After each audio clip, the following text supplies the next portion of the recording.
Ele deu uma sacudida no esporte e na cultura em Mato Grosso.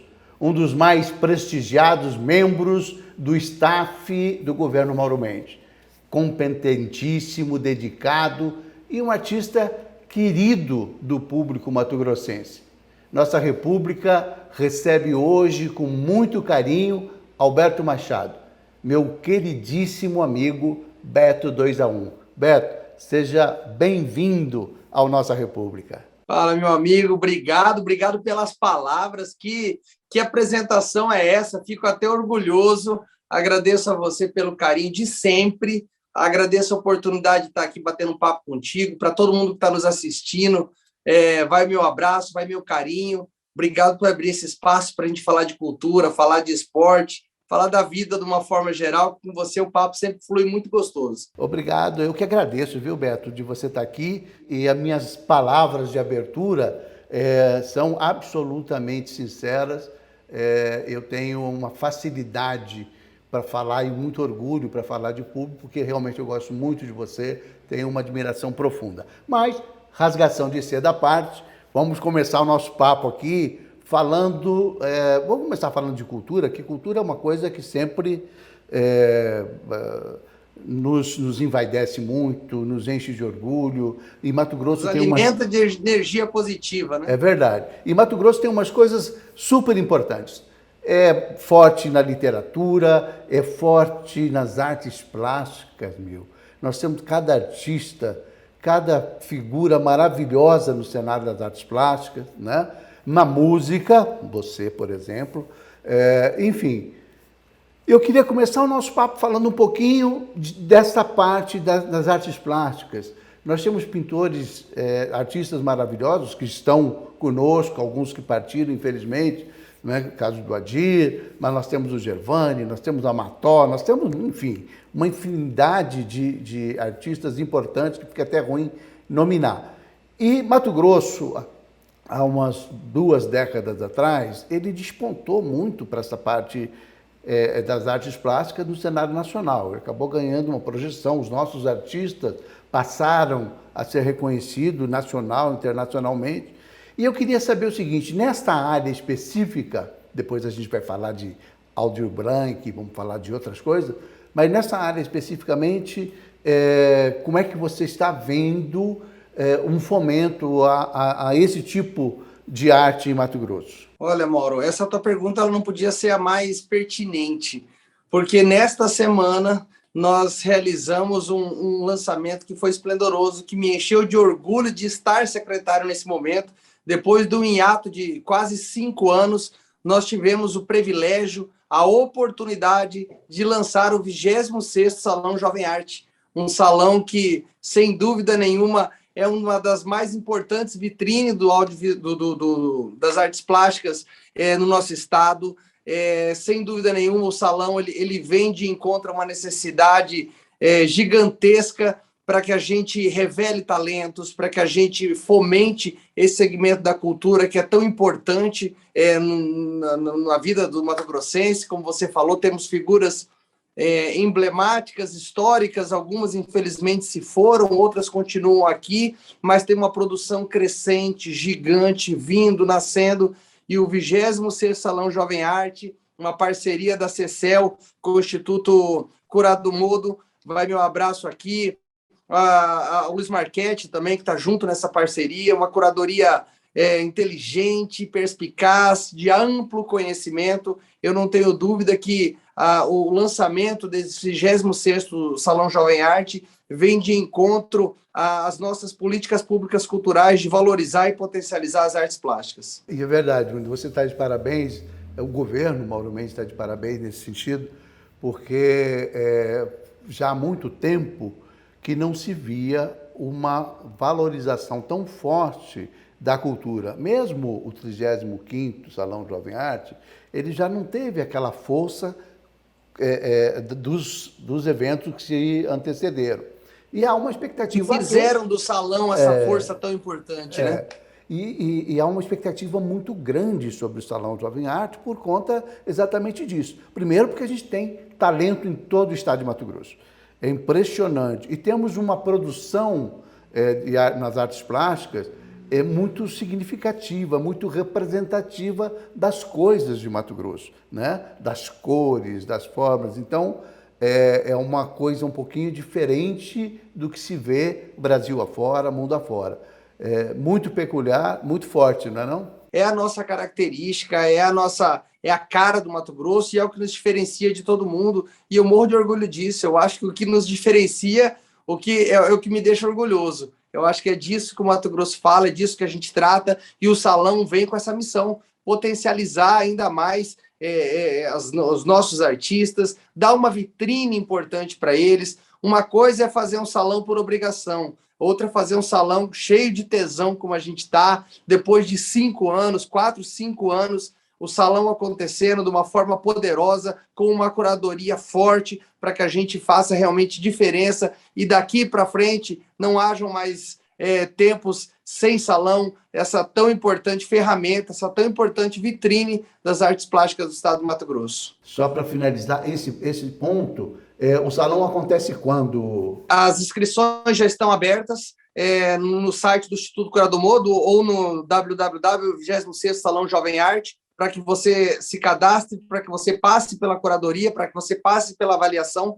para que as exposições aconteçam. No site 26º Salão Jovem Arte, você pega o detalhamento das categorias, dos formatos, para que você possa participar. As inscrições estão abertas. E ele vai acontecer? Ele vai acontecer num formato descentralizado, ele vai acontecer no Sesc Arsenal, na UFMT, na Galeria Lava Pés, ali na CECEL, onde fica a secretaria. Em função da pandemia, precisamos fazer ele de forma dividida para que ele acontecesse com segurança, mas o mais importante é que ele saia do papel para que as potencialidades que ele tenha sejam atingidas. Existe a possibilidade depois dessas exposições, enfim, desse processo final, de que as imagens, os quadros, enfim, as pinturas, elas cheguem ao interior com algum tipo de exposição, pelo menos nas cidades polos, ou não? Os desdobramentos naturais de um salão são essas exposições, são essa coisa itinerante que acontece principalmente na cultura. Nós estivemos na semana passada, inclusive nós tentamos armar uma agenda entre nós aqui para fazer uma entrevista,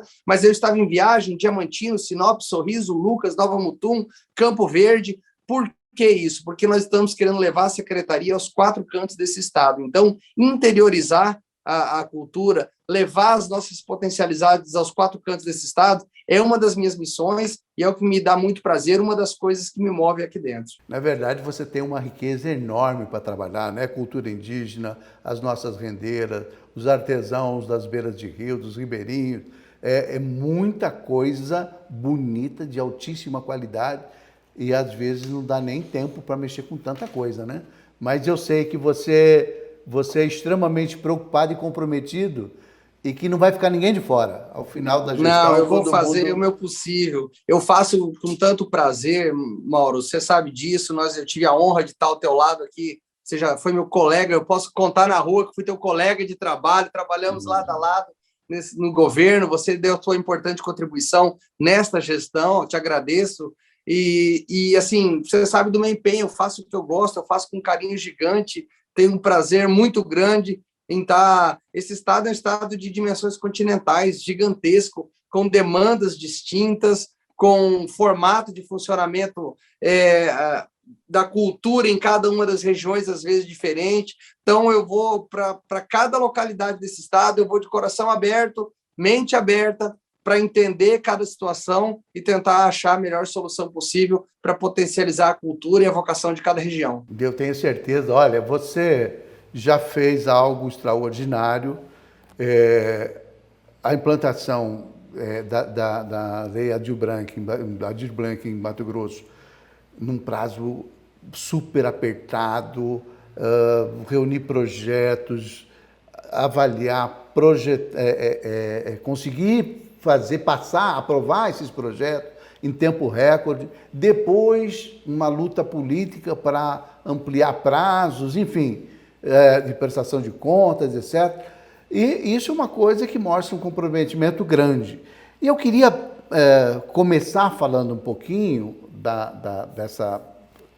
desse processo, porque ele sacudiu o mercado que foi duramente atingido pela pandemia, os eventos todos, culturais, em todas as áreas, de exposição de artes plásticas, nas shows musicais, tudo ficou comprometido, né?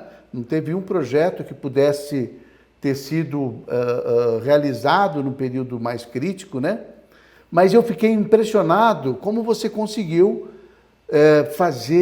atender tantos editais, tantos projetos que chegaram e todos eles em execução hoje, alguns já concluídos, outros já por concluir, enfim, mas que movimentou o setor cultural de uma forma incrível. Você pode colocar números nisso, Gil? Quantos projetos foram aprovados? O que está em andamento? O que ainda falta realizar? Enfim, e quais áreas desses projetos foram... Acho que sempre tem um projeto ou outro que dá para destacar. Pô, esse projeto aqui é excepcional. Você pode falar um pouquinho sobre isso? Vamos lá, eu acho que eu quero aproveitar a oportunidade de estar aqui falando com um cara que tem um conhecimento grande de cultura, um carinho pela cultura como você e o teu público que está nos assistindo, para contextualizar um pouquinho o que foi essa Aldir Blanc, porque eu acho que é um momento importante, é um momento histórico, sem dúvida nenhuma a pandemia foi muito pesada para o segmento da cultura, para o segmento do esporte. Eu falo sempre isso, um dos primeiros a parar, um dos últimos a voltar à sua normalidade. A gente acaba sendo sempre muito egoísta, vendo só o lado da gente, sempre achando que só a gente foi impactado. E você começa a olhar para os segmentos e fazer uma análise um pouquinho mais lúcida, você vai ver que, sem dúvida, a cultura foi impactada e, ao mesmo tempo, parece uma ironia, foi quem segurou a nossa onda emocional, né? Quem segurou a onda com as lives, com os livros, com filmes, com peças passando pela internet. Então, sem dúvida nenhuma, foi um momento muito delicado, onde a Lei Aldir Blanc foi um sopro um alento para os trabalhadores e trabalhadoras da cultura. Foram 3 bilhões de reais destinados pelo governo federal para os trabalhadores e trabalhadoras da cultura. Desse valor, 50 milhões de reais veio para o estado de Mato Grosso. Metade, 25 milhões de reais, veio para o governo do estado, 25 milhões de reais foi destinado para as prefeituras, proporcionalmente. Logo no começo, algumas prefeituras abriram mão desse recurso pela dificuldade da execução. Esse recurso veio para a CECEL, ou seja, nós trabalhamos com 29 milhões de reais. Desses 29 milhões de reais, para você ter uma ideia da importância desse montante, se você somar tudo que a Lei Rouanet já captou no estado do Mato Grosso, desde a sua criação até hoje, não dá esse valor. Então, realmente, foi um montante importante, onde nós trabalhamos o primeiro inciso e o terceiro. O primeiro inciso foi aquela ajuda emergencial, as 3 parcelas lá de R$600 para os trabalhadores da cultura. Tivemos poucos acessos nessa, porque quem já tinha recebido a outra não podia fazer acesso. Então, a grande maioria, R$29.350.000, ficou para o terceiro inciso. O que era? Os grandes editais para o fomento da cadeia produtiva da cultura. Então, nós criamos 5 editais. O edital Mestres da Cultura, onde valorizavam os mestres. Você tinha que apresentar uma homenagem ao mestre da cultura em dois formatos. Nós tivemos uma exposição da Capucine, que foi linda, lá na própria Galeria Lava Pés, com o livro da Marta Coco junto, com a exposição, com filmagem. Foi realmente maravilhoso, citando apenas um exemplo do Mestres da Cultura. Esse foi um dos editais. Nós tivemos o edital Conexão Cultura Jovem, um edital onde você criava ambientes onde a juventude conseguisse construir hubs de comunicação com a sociedade de uma forma geral. E aí eu vou citar como exemplo, eu posso citar o Fernando Pael, lá de Lucas do Rio Verde, com a Rádio Conexão, criou uma rádio, criou um encontro, cursos, oficinas, foi um evento belíssimo. Eu tive, inclusive, em Lucas, semana passada, entregando certificados. Beto, nós vamos interromper um minutinho para ir para o comercial e voltamos, porque é empolgante, né? Quando você começa a falar do resultado disso tudo, acaba sendo extremamente envolvente, né? Mas eu vou pedir um minutinho e já voltamos. Nós vamos a um intervalo comercial e voltamos num instante. Não saia daí.